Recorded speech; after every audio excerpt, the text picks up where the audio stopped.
വേഗമാവട്ടെ, അല്ലെങ്കിൽ നമുക്ക് ട്രെയിൻ മിസ്സാവും. എന്നെ വിശ്വസിക്കേ, ഞാൻ പറഞ്ഞത് സത്യമാണ്. നമുക്ക് 1 മണിക്കൂറിനുള്ളിൽ അവിടെ എത്തേണ്ടതുണ്ട്.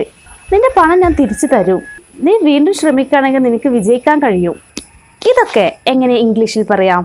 വേഗമാവട്ടെ, വീണ്ടും ശ്രമിക്കേ, എന്നെ വിശ്വസിക്കേ.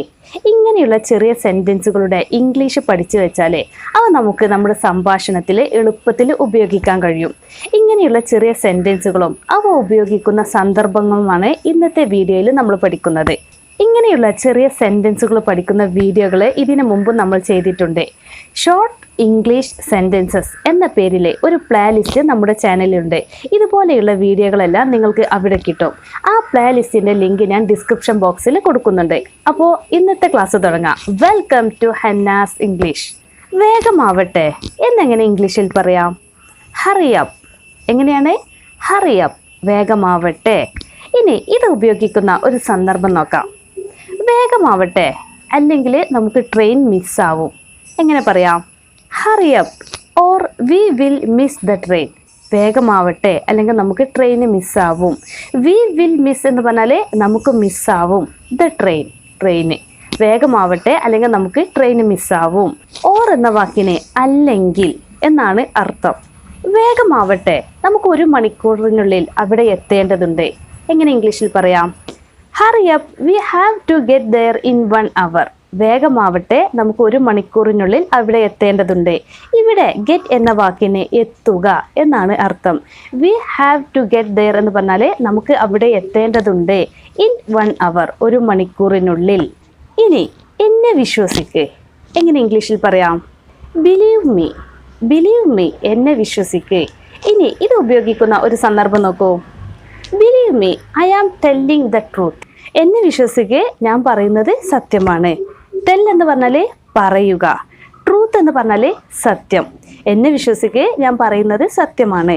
ഇനി അടുത്ത സെൻറ്റൻസ്. എന്നെ വിശ്വസിക്ക്, ഞാൻ നിന്റെ പണം തിരിച്ചു തരും. എങ്ങനെ പറയാം? Believe me, I will give your money back.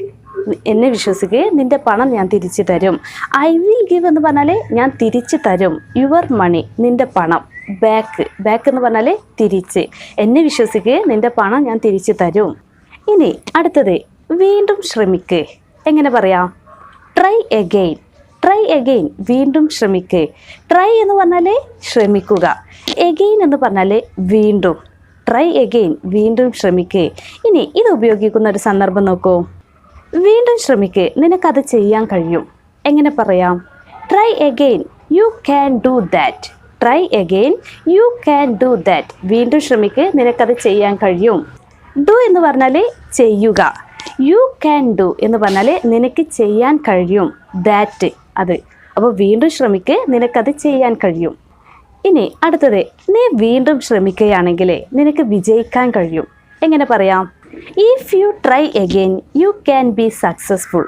നീ വീണ്ടും ശ്രമിക്കുകയാണെങ്കിൽ നിനക്ക് വിജയിക്കാൻ കഴിയും.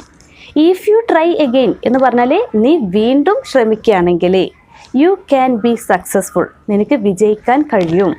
ഇന്ന് നമ്മൾ ഈ പഠിച്ച സെൻറ്റൻസുകളെല്ലാം നിങ്ങൾ നന്നായി പഠിച്ച് നിങ്ങളുടെ സംസാരത്തിലും ഉൾപ്പെടുത്താൻ ശ്രമിക്കുക. ഇനി നിങ്ങൾക്ക് സ്വന്തമായിട്ട് ഇംഗ്ലീഷിലേക്ക് ട്രാൻസ്ലേറ്റ് ചെയ്യുന്നതിന് വേണ്ടി ഞാൻ കുറച്ച് മലയാളം സെൻറ്റൻസുകൾ തരാം. നിങ്ങൾ അതൊന്ന് ഇംഗ്ലീഷിലേക്ക് മാറ്റാൻ ശ്രമിക്കുക. 1, വേഗമാവട്ടെ, അവൻ ഇവിടെ എത്തുന്നതിന് മുമ്പ് നമുക്ക് ഈ ജോലി തീർക്കണം. 2, വേഗമാവട്ടെ, അല്ലെങ്കിൽ നമ്മൾ വൈകും. 3, എന്നെ വിശ്വസിക്ക്, ഞാൻ നിൻ്റെ ഫോൺ എടുത്തിട്ടില്ല. 4, ഞങ്ങൾ വിശ്വസിക്ക്, ഞങ്ങൾ നിന്നെ വഞ്ചിക്കില്ല. 5, വീണ്ടും ശ്രമിക്ക്, നിനക്ക് നിൻ്റെ സ്വപ്നം യാഥാർത്ഥ്യമാക്കാൻ കഴിയും. 6, എൻ്റെ ബിസിനസ് വിജയിപ്പിക്കാൻ ഞാൻ വീണ്ടും ശ്രമിക്കും. ഈ സെൻറ്റൻസുകളെ ആദ്യം നിങ്ങൾ സ്വന്തമായിട്ടൊന്ന് പറഞ്ഞു നോക്കുക. ഇതിൻ്റെ ശരിയായ സെൻറ്റൻസ് ഞാൻ ഡിസ്ക്രിപ്ഷൻ ബോക്സിൽ കൊടുത്തിട്ടുണ്ട്. നിങ്ങൾ സ്വന്തമായിട്ട് പറഞ്ഞു നോക്കിയതിന് ശേഷം ശരിയാണോ എന്നറിയുന്നതിന് വേണ്ടി ഡിസ്ക്രിപ്ഷൻ ബോക്സ് നോക്കുക. പുതിയൊരു ടോപ്പിക്കുമായിട്ട് അടുത്ത വീഡിയോയിൽ കാണാം.